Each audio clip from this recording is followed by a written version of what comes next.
Smatson, Olga. I dag skal de 4 fede svin på ferie.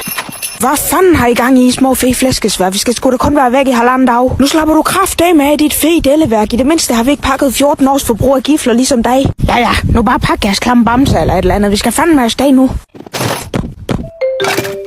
Altså, hvad fanden er der galt med jer i svin? Det er sgu da ikke, fordi vi skal flytte, vel? Nu holder du kraftedeme kæft i en kaloriecontainer. Du ved kraftedeme aldrig, hvornår du har brug for noget. Jamen, man kan sgu da ikke engang lukke den for helle. Jamen, halløj dit svin. Vil du gerne med ud og ski i nogle spande? Nej, desværre, Fiona Forhud. Jeg skal sgu på ferie i Rusland. Men det kan være, at vi kan FaceTime, mens der er ski i en russisk spand. Og kan du også bare ski ham der pottin i munden? Ja, nu ser jeg lige, om jeg kan få fat på ham. Ellers så skier jeg sgu bare i en russisk vodkaflask. Nå, okay så. Men så hils pottin. Hvad fanden laver I her? Jeg troede sgu da I lå derhjemme syg med kolera. Det er vi også, men din klamme mor tvang os jo til at passe jeres klamme fisk.